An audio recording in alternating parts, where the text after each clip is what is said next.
زه ډاکټر نوید خپلواک یم. نن په کوچنیانو کې د قبضیت په هکله در سره خبرې کوم. قبضیت څه ته وایي او په کوچنیانو کې دا ناروغي څنګه منځته راځي؟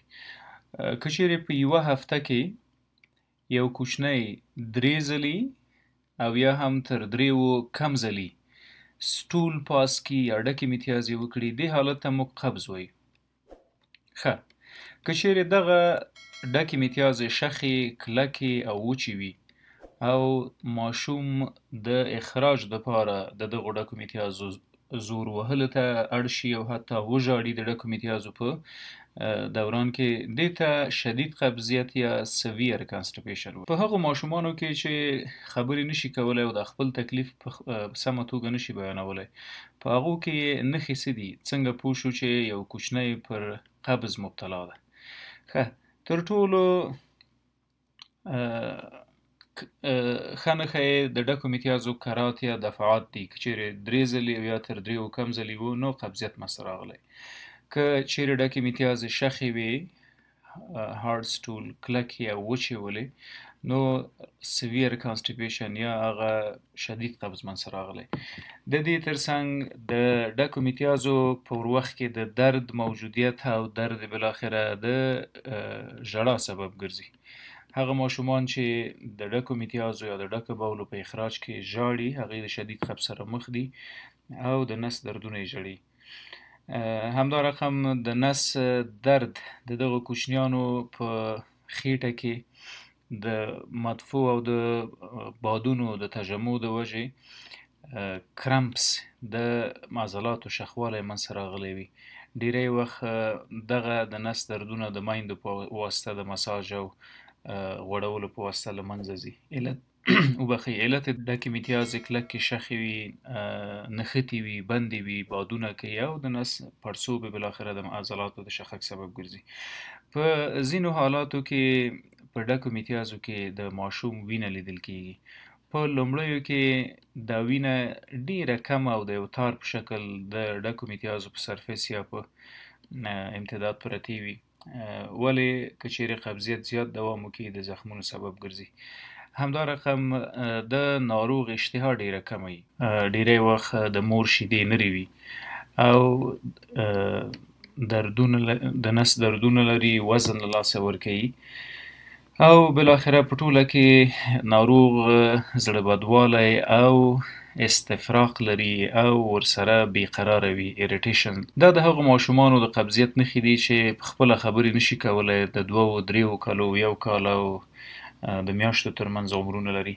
که چیرې په هغو ماشومانو کې چې له 3 کلونو عمرونه زیات وي، په هغو کې نښې نښانې ولټوو، نو د دې ترڅنګ چې د نس پړسوب لري، ابډامینل پروټروژن لري، که یې دا قبض د ډیرې مودې دوام کړی وي، نو دا د دغو ماشومانو د ګروت یا د ودې پروسه یو څه ټکنۍ کوي، معمولا ډنګر وي او بیزانه وي. ښه، راځو ولې قبضیت په ماشومانو کې منځته راځي، په علتونو یې خبرې کوو. په هغو ماشومانو کې چې عمرونه یې کم دي، برست فیډینګ یا میندې شیدې ورکوي ورته، په هغو کې د قبض موجودیت باید د مور په وجود کې د ماشوم له وجوده زیاتر وڅېړل شي. یعنې که غواړو علت پیدا کړو د قبضیت، نو د مور ډایټ او د مور خواړه او د مور صحت باید وګورو، ځکه د مور له وجوده ماشوم ته پی ځي او دغه پی په هاضمې جهاز کې که چیرې د قبضیت سبب ګرځي، نو علت باید پیدا کړو.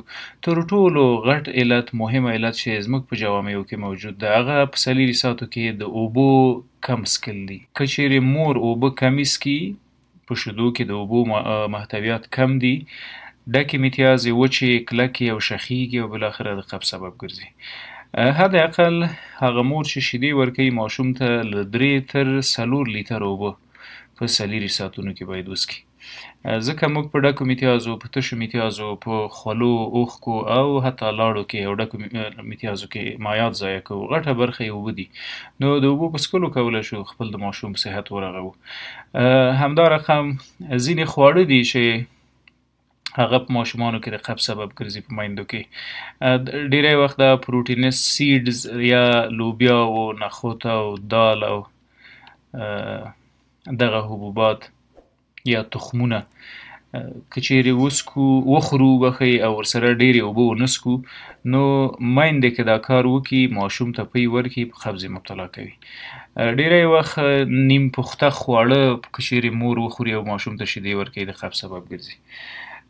په هغه ماشومانو کې چې عمرونه یې د خبرو کولو تر اندازې دي، یعنی خبرې کوي، خپل تکالیف وایي یا د مکتب په سن سال کې دي، د دې یو عمده علت د قبض کېدو دغه سټول هابټس اګنور کوي مریضان. دا ماشومان اګنور څه معنا؟ ډکې میتیازې ورغلي دي او دی په مکتب کې ده یا په لاره ده یا په لوبو اخته ده، نو د دې سره د هابټس یا عادت د ډکو میتیازو د کولو تبدیلیږي.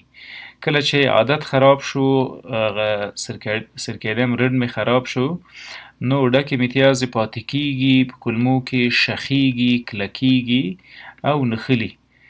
هارډ سټول یا شخې ډکې میتیازې دا غټ علت د قبضیت ده. په میکروبونو، بکټریاوو کې یا بهرنۍ اجنټانو کې چې راځي وجود ته او د قبض سبب ګرځي، تر ټولو مهمه یې سټیف آریس ده. سټیفلوکوکس آریس یو بکټریا ده، د بهرني محیط نه د ملوثو خوړو د لارې راځي. ډیری وخت دا د په مریض کې، په ماشوم کې د اکیوټ ګیسټروانټرایټس یا ناګهانه د استفراغ او اسهال سبب ګرځي. ګیسټرین ټول هاضمي جهاز کولی شي چې د عفوني کی، التهابي کی.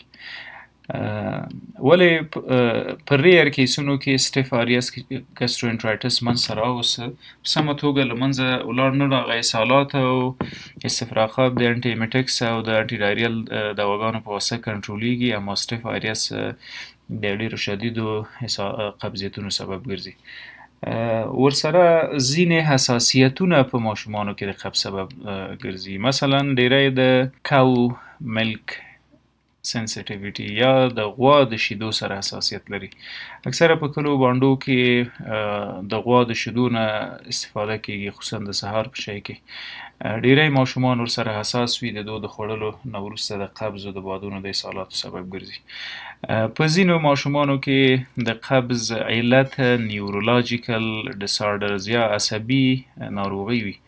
عصبي نه هدف هم مرکزی عصبي سیستم او هم محیطي عصبي سیستم چې هغه کې د اعصابو رګونه شامل دي. که چیرې د اعصابو رګ صدمه وګوري، په سمه توګه کلمو ته حرکت ورنکړي، دا کولی شي د قبض سبب وګرځي. مرکزي عصبي سیستم که چیرې کلمې کنټرول نه کړي، هغه مارپیچ یا مخصوص حرکات د کلمو تنظیم نه کړي، په ماشوم کې د قبض سبب ګرځي.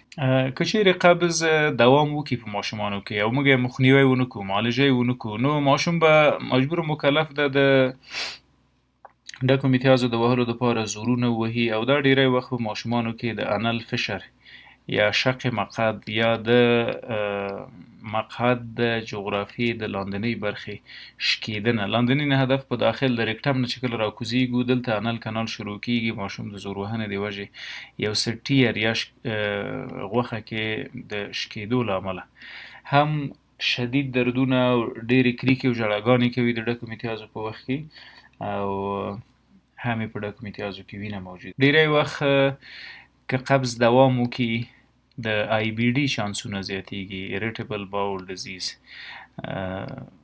دا چې څنګه په ماشومانو کې قبض د آی بی ډي سبب ګرځي او خپل آی بی ډي په خپل ترکیب کې د قبض د ما سره راتګ علت ده. زموږ دفاعي سیستم په کلمو حمله کوي، دوه ناروغۍ جوړوي، د کرونز ډیزیز یا د کرون ناروغي او السرټیف کولایټس یا زخمی کلمه. همدا رقم د کوچنیانو کې د بواسیر او د ریکټال پرولپس یا د کلمې د راوتلو یو غټ علت د قبض موجودیت وي. څنګه معالجه کولی شو د قبض تداوی؟ په هغو ماشومانو کې چې عمرونه یې کوچني دي، د 2 کالو نه کم دي، او شیدې د مور شیدې روي، په هغو کې لکه څنګه چې علت منحصر مور ته و، همدغسې معالجه هم منحصر مور ته ده، بریس فیډینګ. نو هر هغه علت چې د قبض علت باید برطرفه کړو او ماشوم له قبضه خلاص کو. که عفونت و باکتریا و ویروسونه په مور کې د هغو باید معالجه وکړو. که مور بدپرهیزي کوي د هغو د ځان وژغوري چې د ماشوم د صحتمندۍ سبب وګرځي. په ینګر ماشومانو کې په هغو کې چې غټ دي ګرځي د مکتب او د مدارسو د ورتګ اړتیا لري، یو غټ علت پکې لکه مخکې مو چې ویلې ایګنورنس ده. د هغې دپاره موږ باید پراپر ټریننګ ولرو، یعنې ماشوم ته په مشخص وخت کې که په یاد نه وي خپله ووایو بویزو تشناب ته. دا ټایلټ ټریننګ باید ماشوم زده کړي. همدا رقم دویم غټ علت په دې ماشومانو کې د اوبو نه څښل او حتی یا د اوبو کم څښل دي. ګوره که اوبه ونه څښو ډکې متیازې وچې شي، کلکې شي، شخې شي او بالاخره نه راوځي. همدې حالت ته موږ قبض وایو. یا د هغه مشروباتو جوسونو نه استفاده نه کوي چې اوبه لري، لکه ډیری وخت فرش فروټس یا تازه میوه که موږ واخلو د جوس په شکل وڅښو نو د قبض لپاره ګټې دي. هم اوبه پکې دي ډکې متیازه چې شخې او کلکې وي، لمدوي او نری کوي، او هم فایبرز پکې دي چې د قبض د درملنې لپاره ډېر مهم دي. نو اوبه باید زیاتې وڅښي ماشومان، هدف مې ټول دا ده. همدا رقم هغه د میوې جوسونه باید ماشوم ته زیات ورکړو، تشویق یې کړو چې دا هر څه د هر څه نه استفاده وکړي.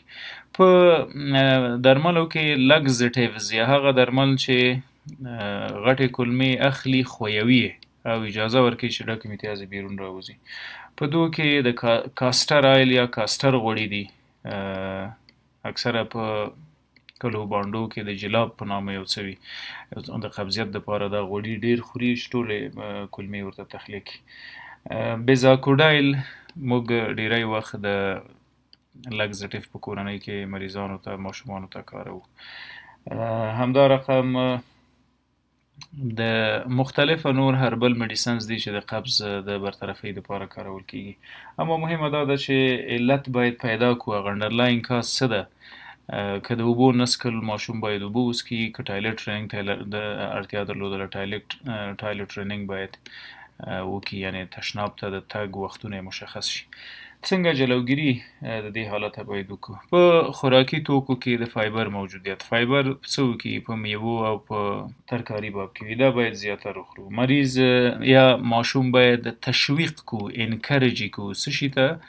د اوبو څښلو ته. همدا رقم له ډوډۍ وروسته قدم وهنې ته.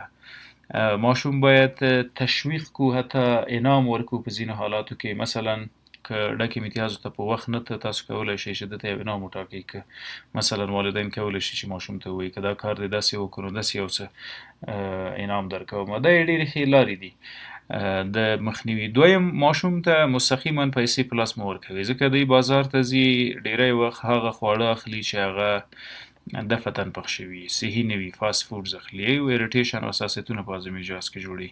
تاسو هر هغه څه چې خپل ماشوم ته پیرزوینه لرئ هغه خپله لاړ شئ بازار کې واخلئ، او کله چې مکتب ته یا بیرون ته هغه ورته په لاس ورکړئ چې ویې خوري یا په مکتب کې وخوري. مننه.